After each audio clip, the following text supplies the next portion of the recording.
Last class में हम लोग परिमेय संख्या पढ़ रहे थे। परिमेय संख्या में क्लोजर लॉ के बारे में पढ़े थे। क्लोजर लॉ में 4 पूर्ण संख्या, होल नंबर, इंटीजर्स और रैशनल नंबर, ये तीनों के बारे में पढ़ चुके थे।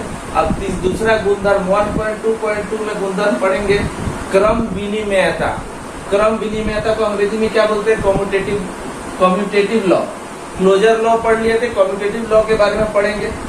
कौन कौन सा पूर्ण संख्या, होल नंबर, इंटीजर्स और परिमेय संख्या, ये कम्यूटेटिव लॉ में किसमें फॉलो करता है या नहीं करता है। पहले होल नंबर ले लेते हैं। होल नंबर हम जानते हैं क्या क्या होता है। 0 से लेके 0, 1, 2, 3, 4 डॉट इस तरह से चलते रहता है। तो ये सारा नंबर हमारा पूर्ण संख्या है। अब देखते हैं कि योग, जब दो संख्याओं का योग, दो होल नंबर को लिया जाता है, जैसे मान लीजिए सपोज 3 और 4 दो नंबर को ले लेते हैं, तो दोनों का योग 3 + 4 = क्या होगा? 4 और 3 को जब जोड़ेंगे तो 7 आएगा। अगर इसको A मानते हैं, इसको B मानते हैं, तो A + B का वैल्यू क्या आ गया? 7 आ गया। और ठीक उसी तरह A + B का वैल्यू जिस तरह से 7 आया, B + A का वैल्यू निकालते हैं तो कितना वैल्यू आता है? मतलब 4 को अगर आगे कर दिया जाए, 3 को पीछे कर दिया जाए, यानी 4 + 3, इसका वैल्यू भी क्या आएगा? 7 ही आएगा हमेशा। तो इसमें पहला नंबर, दूसरा नंबर, अगर इसको अदला बदली कर दिया जाता है तो इसके वैल्यू में क्या कोई चेंजिंग नहीं आता है। इसलिए हम बोल सकते हैं कि हमेशा क्या होता है, योग के केस में, एडिशन के केस में A + B = B + A, हमेशा ये होता है। A + B = B + A। इसका मतलब क्या है? योग के केस में, पूर्ण संख्या के योग के केस में कम्यूटेटिव लॉ क्या करता है? फॉलो करता है ये योग। तो लिख सकते हैं अतः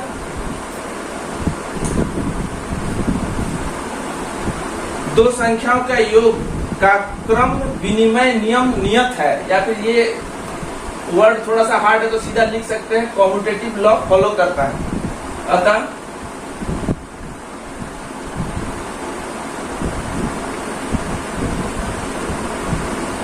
पूर्ण संख्याओं का योग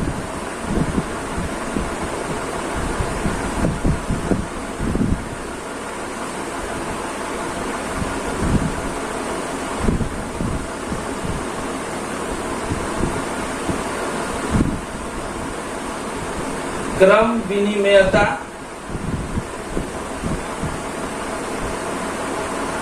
नियम सत्य है। पूर्ण संख्याओं का योग का क्रम विनिमेयता नियम सत्य है, यानी कम्यूटेटिव लॉ सही है। अब व्यकलन के केस में, माने सब्ट्रैक्शन के केस में देख लेते हैं। यही दो नंबर अगर 3 - 4 करते हैं तो वैल्यू क्या आ जाएगा? -1। और 4 - 3 करेंगे तो क्या वैल्यू आ जाएगा? हमेशा 1 आ जाएगा। मतलब पहला नंबर और दूसरा नंबर को जब अदला बदली इंटरचेंज करते हैं तो वैल्यू में क्या आ जाता है? चेंजिंग आ जाता है। इसका मतलब बोल सकते हैं कि A - B ≠ B - A, माने A और B का वैल्यू को सब्ट्रैक्ट करेंगे और B और A का वैल्यू को सब्ट्रैक्ट करेंगे तो वैल्यू क्या होगा? हमेशा इक्वल नहीं होगा। तो व्यकलन के केस में क्या होगा? पूर्ण संख्याओं का वियोग जो है क्रम विनिमेयता का नियम सत्य नहीं है।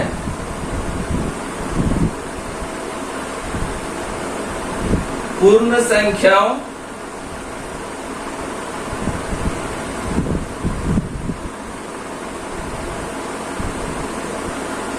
व्यकलन का क्रम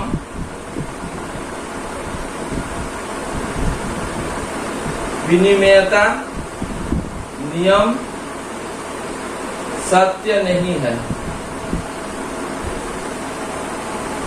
ठीक उसी तरह गुना के केस में ले लेंगे, देख लेंगे कि A × B = B × A आता है कि नहीं। मतलब पहला और दूसरा नंबर को जब इंटरचेंज करते हैं तो उसका वैल्यू इक्वल आता है या अलग आता है। 3 और 4 दो नंबर हम ले लिए थे होल नंबर, तो 3 × 4 जब करते हैं वैल्यू क्या आ जाता है? 12। और जब 4 × 3 करते हैं तब भी वैल्यू क्या आ जाता है? 12। यानी दो नंबर को जब इंटरचेंज करते हैं तो वैल्यू में क्या होता है? कोई चेंजिंग नहीं होता है। इसको बोल सकते हैं क्या?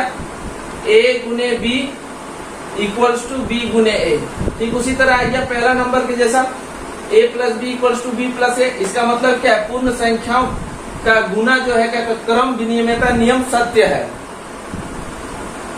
पहला नंबर हो जाएगा, इसको नहीं लिख रहे हैं यहाँ पे, पूर्ण संख्याओं का योग की जगह क्या हो जाएगा, गुना का क्रम विनिमयता नियम सत्य है।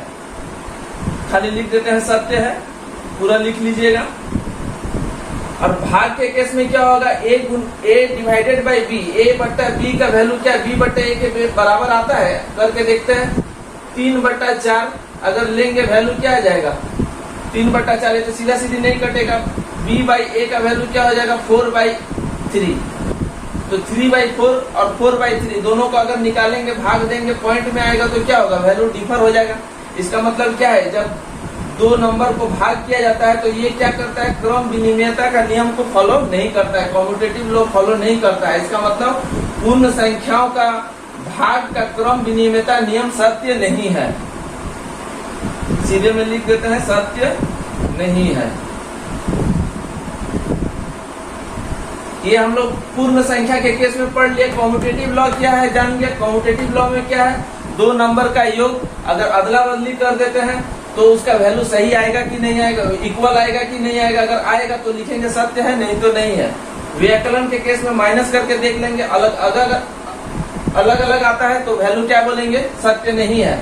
गुना के केस में यहाँ बराबर आ रहा है इसलिए लिखेंगे सत्य है, भाग के केस में बराबर नहीं आ रहा है इसलिए लिखेंगे सत्य नहीं है।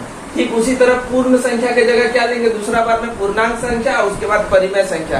तीनों के केस में देखेंगे क्या कॉम्यूटेटिव लॉ को फॉलो करता है कि नहीं, योग, व्याकलन, गुना और भाग। नेक्स्ट हम लोग पूर्णांक संख्या ले लेंगे। पूर्णांक संख्या को क्या बोलते हैं, इंटीजर्स बोलते हैं। इंटीजर्स में कौन कौन नंबर आता है, माइनस वाला, जीरो और प्लस, सारा नंबर आ जाता है। माइनस डॉट डॉट डॉट -4, -3, -2, -1 सारा नंबर ले लेंगे।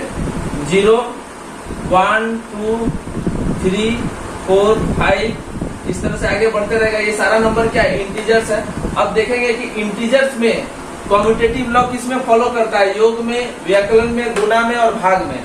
तो इंटीजर्स दो नंबर ले लेते हैं, योग करके देखा जाएगा उसमें वैल्यू क्या आता है। जैसे मान लीजिए कि -3 ले लिए, यहाँ से 2 ले लिए, दो नंबर ले लेते हैं, -3 और +2 दोनों का योग का वैल्यू क्या आ जाएगा, -1 आ जाएगा। इसको अगर अदला बदली कर देते हैं, 3 को पीछे और 2 को आगे कर देंगे तो क्या हो जाएगा, 2 - 3, इसका वैल्यू भी क्या आएगा, -1 आएगा।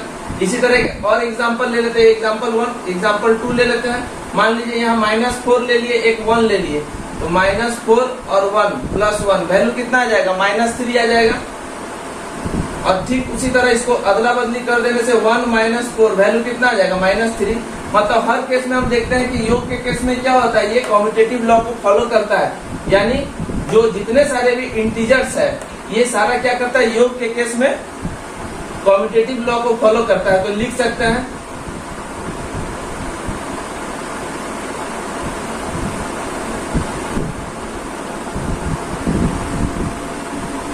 लिखेंगे दो पूर्णांक संख्याओं के लिए योग का क्रम विनियमन नियम सत्य है। यानी कॉम्यूटेटिव लॉ जो है योग के लिए दो पूर्णांकों के लिए सत्य है। अब व्याकलन करके देखते हैं कि a माइनस बी का वैल्यू b माइनस ए के इक्वल आता है कि नहीं। सेम दो नंबर को अगर फर्स्ट एग्जांपल में ले ले तो -3 और व्याकलन में क्या होता है माइनस और -2, -3 का वैल्यू क्या आ जाएगा, -5 आ जाएगा। अब इसको इंटरचेंज कर देते हैं, -2 और ये -2 और ये -3, यहाँ पे माइनस और -3, तो वैल्यू क्या आ जाएगा, 2 + 3 इक्वल्स टू क्या आ गया, 5 आ गया। यानी दोनों का वैल्यू क्या आ गया, एक जगह -5 एक जगह +5 आ गया। दूसरा एग्जांपल ले लेते हैं, -4 + 1 है, तो जब सब्सट्रैक्ट करेंगे -4 या प्लस माइनस में क्या हो जाएगा, -1 इक्वल्स टू क्या आ गया वैल्यू, -5। और जब इसको इंटरचेंज कर देंगे, -4 और 1 को अदला बदली कर देंगे तो एक आगे आ जाएगा। तो 1 और -4 मेरा पहले से था तो ब्रैकेट में लिखते हैं -4, तो 1 -4 क्या आ जाएगा, 1 + 4 इक्वल्स टू 5। यहाँ पे भी देखिए वैल्यू में क्या है, एक प्लस आ गया, एक माइनस आ गया।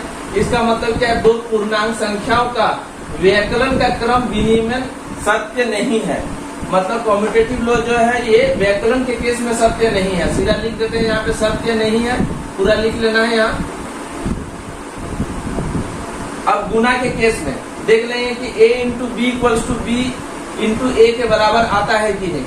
इंटीजर्स, दो इंटीजर यही ले लेते हैं, -3 और +2 है, तो -3 गुने 2, वैल्यू कितना आ जाएगा 3 इंटू 6, 2 जा 6 और ये माइनस आई है, -6 अदला बदली कर देंगे, वैल्यू क्या आ जाएगा 2 गुने -3 कर देंगे तो वैल्यू क्या आ जाएगा, तो भी -6 आ जाएगा।